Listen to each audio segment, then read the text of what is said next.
Bonsoir à tous, ravi de vous retrouver pour ce rendez-vous d'information francophone sur El Oula à la une ce samedi. Dernier week-end avant Eid al-Adha, c'est le rush partout. Nous le verrons du côté de la gare routière de Marrakech qui augmente notamment des agréments exceptionnels aux sociétés de transport d'autocars pour faire face à la pression.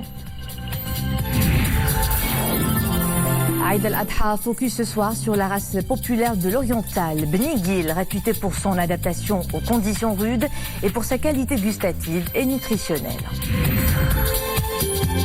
Tourisme, enfin ce journal, nous irons à l'un des plus imposants palais de Marrakech, Palais El Behla, un joyau de l'architecture marocaine qui continue encore aujourd'hui d'impressionner ses visiteurs.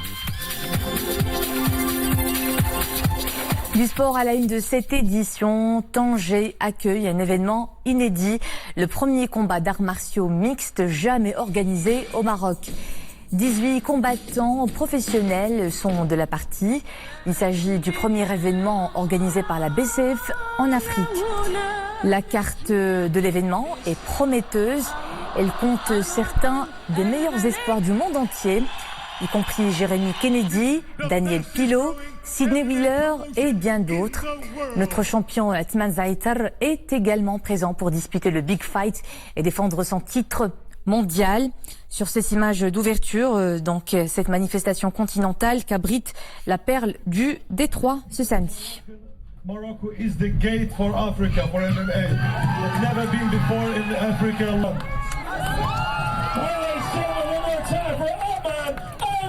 70.7 kilos for Jamil Chin.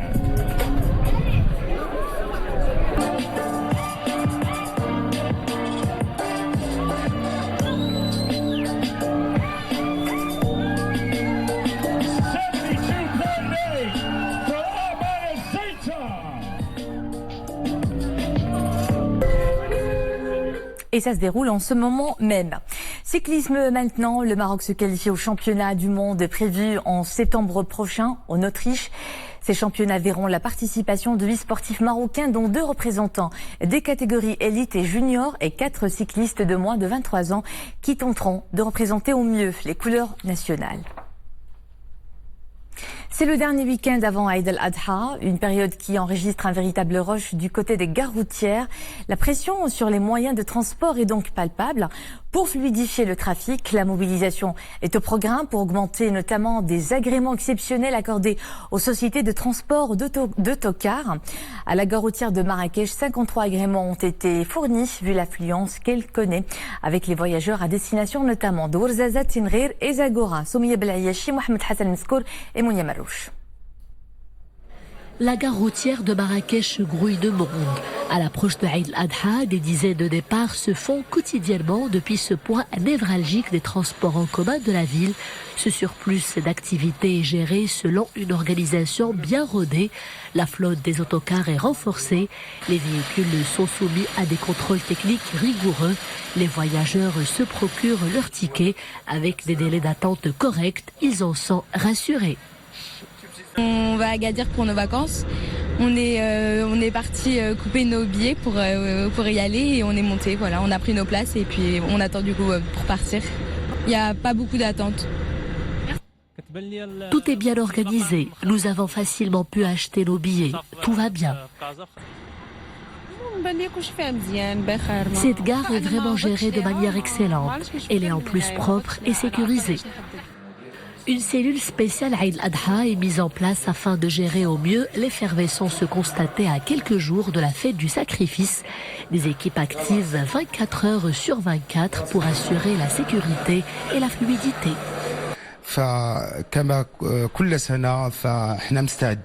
Comme chaque année, nous sommes fortement mobilisés pour que cette période de rush se déroule dans de bonnes conditions. Nous nous réunissons chaque jour avec tous les acteurs concernés pour gérer les imprévus et discuter des points à améliorer.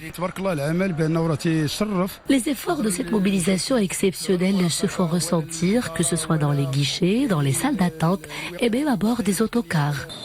Pour gérer les flux de voyageurs qui connaissent en cette période une forte augmentation, le ministère de tutelle accorde des licences exceptionnelles aux professionnels afin de renforcer les lignes et de répondre aux besoins supplémentaires des usagers. Et pour ceux qui circuleront sur le réseau autoroutier, pensez à organiser votre voyage pour un passage plus fluide en toute sécurité et confort. En tout cas, l'heure est à la mobilisation sur les autoroutes où des compagnies de sensibilisation prennent place. L'occasion pour la Société des autoroutes du Maroc de rappeler un certain nombre de comportements pour éviter tout désagrément. Le premier semestre 2018 enregistre d'ailleurs moins de victimes sur les routes, une baisse d'accidents mortels de 1,68%. Saïd Rima et Souad Denachet. Un véhicule lourdement accidenté pour secouer les consciences. La sécurité routière frappe fort pour alerter sur les dangers de la route et appeler à être vigilant à tout moment. Dans cette aire de repos de l'autoroute Rabat-Casablanca, la campagne de communication ratisse large à coups de moult supports. La cible, les usagers des autoroutes. On a pris l'autoroute, on s'est arrêté sur une aire de repos où il y a tout le confort, les jeux pour les enfants, un repos pour la famille. Et donc l'autoroute, c'est aussi pour arriver sur des aires de repos comme ça, essayer de respecter la limite de vitesse, 120. Excès de vitesse, manque de concentration, utilisation des cellulaires au volant. Les usagers de la route doivent être vigilants pour ne pas provoquer des accidents.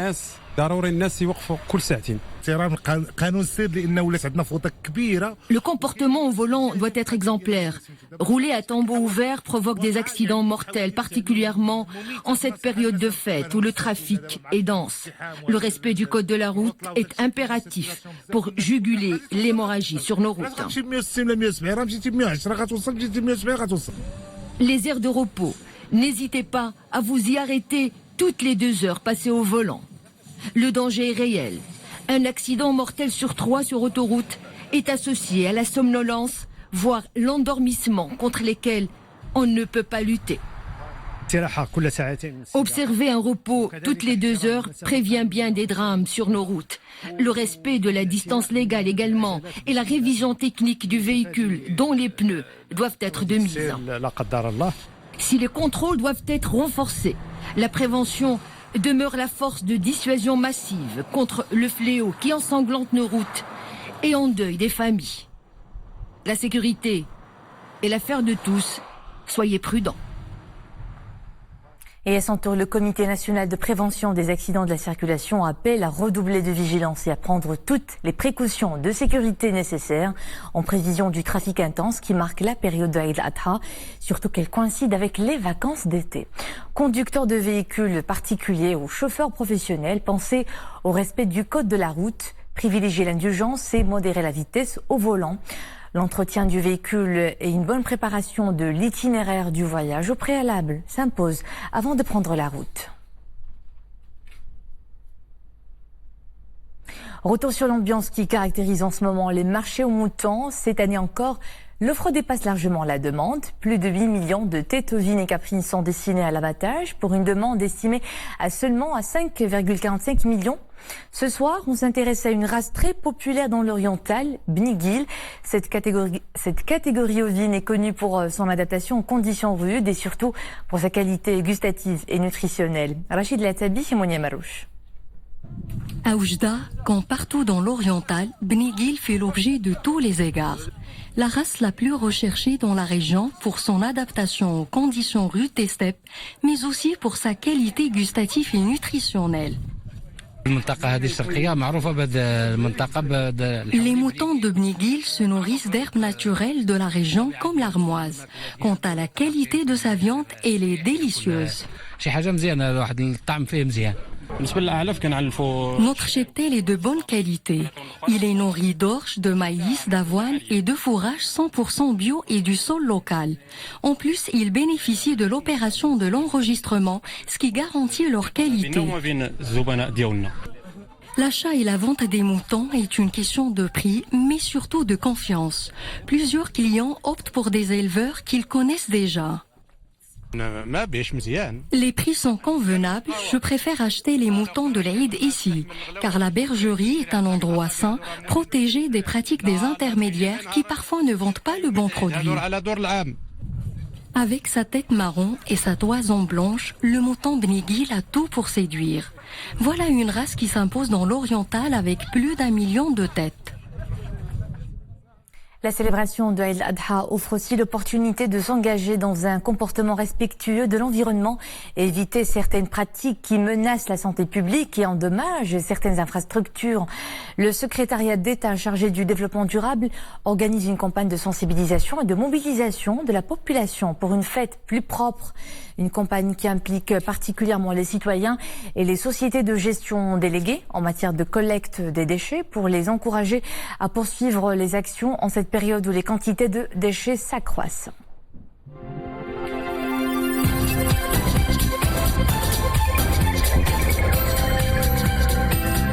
Rien ne va plus entre Ankara et Washington. Le président turc Recep Tayyip Erdogan a défié les sanctions imposées par les États-Unis au congrès de son parti. La Turquie maintient d'ailleurs l'assignation en résidence d'un pasteur américain en dépit de nouvelles menaces de sanctions qui ont mis à mal la livre turque. Gel des avoirs de ministres de part et d'autre, augmentation réciproque des tarifs douaniers sur certains produits. Les actions déjà prononcées par Washington et la riposte d'Ankara ont créé un vent de panique sur les marchés. Son nom est lié à la plupart des grands événements de l'histoire récente. L'ex-secrétaire général des Nations Unies Kofi Annan a rendu aujourd'hui son dernier souffle en Suisse à l'âge de 80 ans. Lauréat du prix Nobel de la paix en 2001, le diplomate ghanéen fut le premier occupant de ce poste d'origine subsaharienne. La planète salue sa mémoire. Le secrétaire général de l'ONU, Antonio Guterres, a rendu hommage à son prédécesseur, le décrivant comme une force qui guidait vers le bien. Le président ghanéen Nana Akufo-Addo a décrété une semaine de deuil à partir de lundi dans son pays. Et l'Italie enterre les victimes de l'effondrement du pont autoroutier de Gênes. Plusieurs familles ont décidé de boycotter les funérailles d'État ce samedi afin de dénoncer la responsabilité du gouvernement. Le bilan officiel provisoire du drame est toujours de 38 morts et 15 blessés, mais il risque de grimper dans les prochaines heures. La protection civile ayant annoncé avoir découvert de nouveaux corps. Dans les médias, c'est la féroce controverse entre le gouvernement italien et la société autoroutière gestionnaire du pont qui occupe le terrain. L'exécutif a annoncé que la procédure de révocation de la concession du tronçon de Gênes avait été officiellement enclenchée. Face à la fièvre hémorragique Ebola, la riposte sanitaire s'organise en République démocratique du Congo. Au total, 78 cas ont été enregistrés dans l'est de ce pays où l'épidémie a déjà fait 40 cas décès.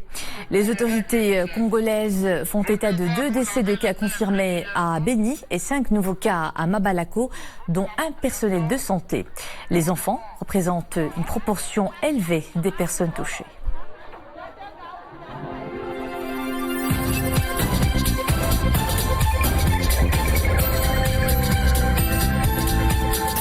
Impossible de le louper si vous passez du côté de Marrakech en séjour touristique. Le palais El Bahia est l'une des œuvres architecturales les plus imposantes de la cité ocre. Construit à la fin du 19e siècle dans l'espoir d'être le palais le plus impressionnant de tous les temps, il demeure encore aujourd'hui un des chefs-d'œuvre de l'architecture marocaine, un des hauts lieux du tourisme de la ville. Soumaïa Belayachi, Mohamed Meskour et Monia Marouche. Le lieu, séduit par son architecture andalouse majestueuse et ses dimensions exceptionnelles. À travers ses façades ornées de bois et des frises en plâtre, les touristes voyagent à travers ce monument hors du temps. Construit au 19e siècle à l'époque du vizir Ahmed Ben Moussa qui en faisait sa demeure officielle, le palais El Bahia captive les visiteurs venus des différents coins du monde. C'est très beau, je suis tellement impressionnée par sa splendeur et surtout sa décoration. C'est un plaisir de découvrir le palais El Bahia. Je suis tombée sous le charme de son architecture. Elle est magnifique. Avec son cachet andalou, le palais me rappelle quelques monuments du sud de l'Espagne. Le palais El Bahia est chargé d'histoire. Il se compose de nombreuses pièces, dont 150 chambres décorées de marbre, de montcharabier et de sculptures, sans oublier les nombreuses cours.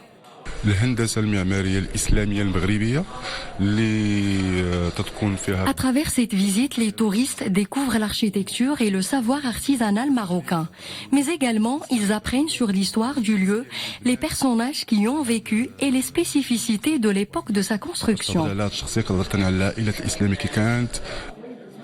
Grâce aux travaux de restauration dont le budget s'élève à plus de 5 millions, ce joyau à l'architecture unique continue à vivre et à défier le temps. Un samedi pluvieux dans certaines provinces du pays. Des averses orageuses localement fortes sont de mise jusqu'à ce soir à 23h. À Taza, Gersif, Figui, Grachidia, Jarada, Taourir, Boulmen, Mézilt, Ifrane, Sfro, Bnimlel et Tinghir. Il fait toujours aussi chaud tout au long de ce week-end avec des températures entre 39 et 43 degrés. À Taroudan, Ribgar, Nifra, Bnifqi, Ben Salah, Kenitra, Sidi Qassem, Ouazen, Khmifet et Larache. Et dans le nord, de fortes rafales de vent jusqu'à 80 km/h à Tanger, à Sela et Fas Anjra dimanche et lundi. Ce rappel pour finir, pas de pont vendredi 24 août dans la fonction publique. Les administrations et établissements publics et les collectivités territoriales seront en congé le lundi 20 août à l'occasion du 65e anniversaire de la Révolution du Roi et du Peuple et le mardi 21 à l'occasion de la fête de la jeunesse, annonce un communiqué du ministère de tutelle. Ces organismes ne seront pas de service non plus les mercredis 22 et jeudi 23 à l'occasion de Eid al-Adha. Et c'était le mot de fin de ce journal. Merci à vous de nous suivre. L'info est de retour à 21h30 avec Mrim Laoufir. Passez un agréable week-end.